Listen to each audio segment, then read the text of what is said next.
En este momento conectamos en directo por Zoom con Pedro Gamboa, quien nos hace un resumen de los comicios electorales. Pedro, buenos días. Cuéntanos cómo está México, cómo amanece después de los comicios del fin de semana. Hola, ¿qué tal, compañeros de CDN? Muy buenos días a todo el público de Despierta.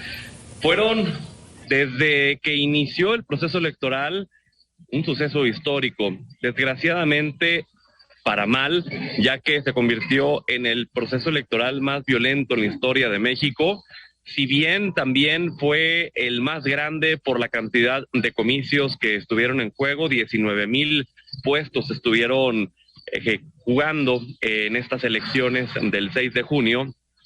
Pues bueno, les puedo contar que tal como fue la tónica del proceso electoral, transcurrió con tintes de violencia en municipios, si bien aislados, pero sí los actos que se perpetraron pues no se pueden minimizar, desde arrojar cabezas humanas, arrojar gas lacrimógeno, balacear los recintos donde se estaban llevando a cabo los comicios electorales.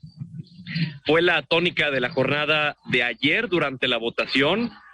Posteriormente, ya hablando en cuanto a resultados, se dio a conocer que de los 93 millones de mexicanos inscritos en el padrón electoral, se tuvo una participación del 51%, cerca de 41 millones de mexicanos salieron a las urnas durante el 6 de junio.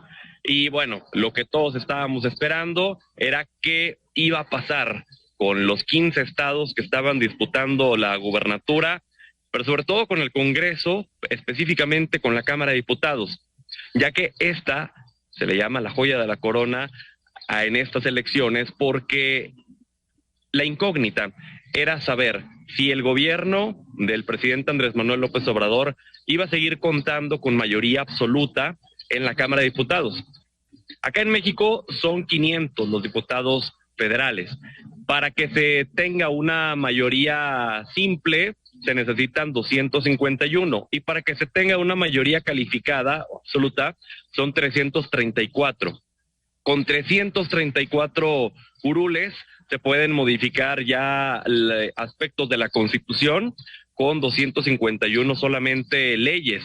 Entonces, con los resultados que se han dado a conocer durante la madrugada, el gobierno del presidente Andrés Manuel López Obrador, de Morena y sus aliados, perdieron la mayoría calificada, solamente van a alcanzar una mayoría simple, van a tener que negociar con la oposición, la cual se espera que asuma un papel de mayor contrapeso que no ha tenido durante estos primeros 3 años del actual gobierno. En cuanto a las gubernaturas, pues le fue bien a Morena, el partido del presidente. Hasta el momento los conteos rápidos le dan al menos 10 de las gubernaturas.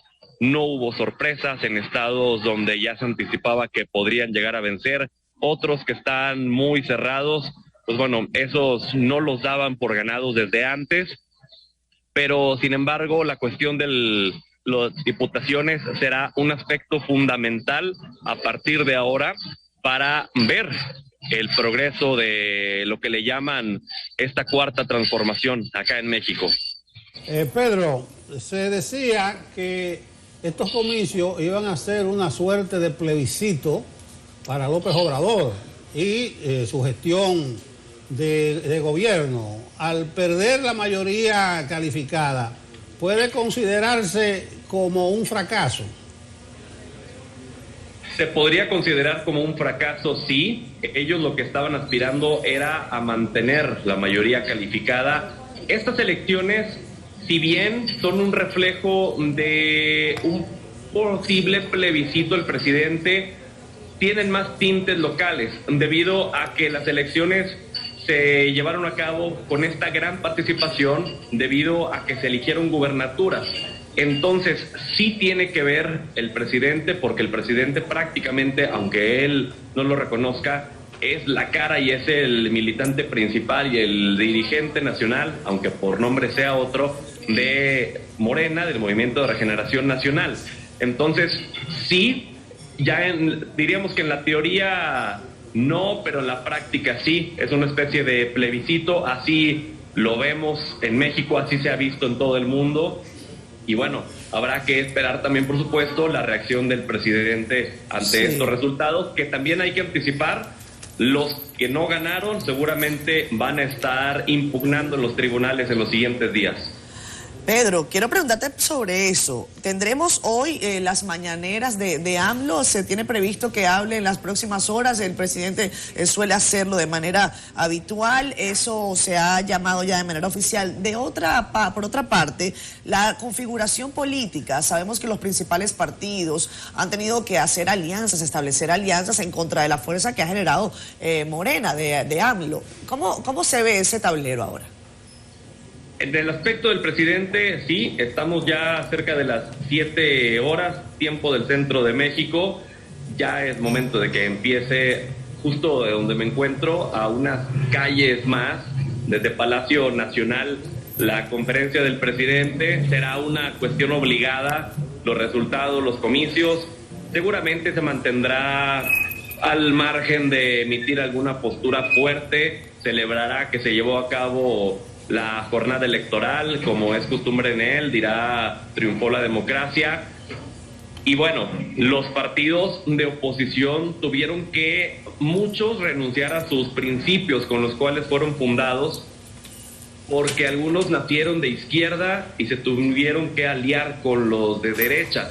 Incluso uno de los partidos que en comicios presidenciales anteriores, donde había perdido el presidente López Obrador, lo habían llevado en la fórmula, y que incluso el presidente fue militante de ese partido, ahora se alió con la oposición, con la derecha, y bueno, formaron este bloque llamado Va por México, que en algunos estados les dio buenos resultados, pero sobre todo en congresos locales, en alcaldías, fue donde obtuvieron los mejores resultados. ¿Qué pasará a partir de ahora con la oposición? Bueno, tendrán que ser un bloque más firme. Días antes de estos comicios firmaron un convenio de colaboración en el Congreso, tanto en el Senado como en la Cámara de Diputados, un bloque opositor que se espera que ya con estos resultados que se dieron puedan tener un mayor contrapeso, porque hay que decirlo, no han tenido mayor intervención que señalar los errores de la Cuarta Transformación. Finalmente, Pedro, hablas de 51%. Comparado con otros comicios, ¿es elevada o baja esa participación? Es elevada, se tenían porcentajes para elecciones intermedias de un 47, 48%, y en gran parte fue por la definición de las 15 gubernaturas.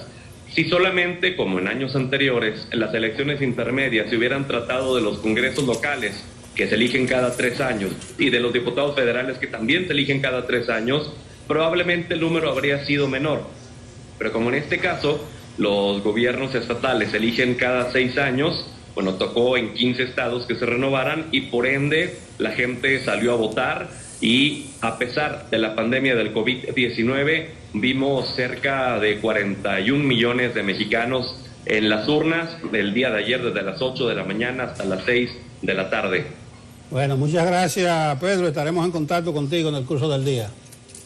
Muchas gracias a ustedes. Saludos. Buen día. Gracias. Buen día. Bueno, Pedro Gamboa, desde México, nos ha dado una panorámica general de los comicios parciales de ayer en esa ciudad, donde estaban en juego renovar la Cámara de Diputados, 15 de las 32 gobernaciones y 1.900 ayuntamientos. Son los comicios más grandes en la historia de México, más amplios, y, como dice nuestro periodista, también los más violentos en la historia azteca.